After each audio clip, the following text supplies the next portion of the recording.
با همه بی سر و سامانیم منتظر جمعه طوفانیم پیروی از رهبر خود می کنم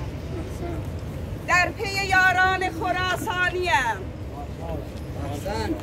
خنده به دشمن نکنم چون فتنه‌گر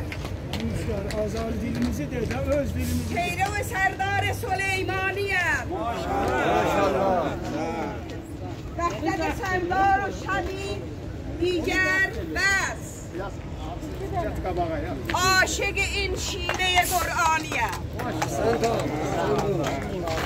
نیستم از حلقه بی غیرتان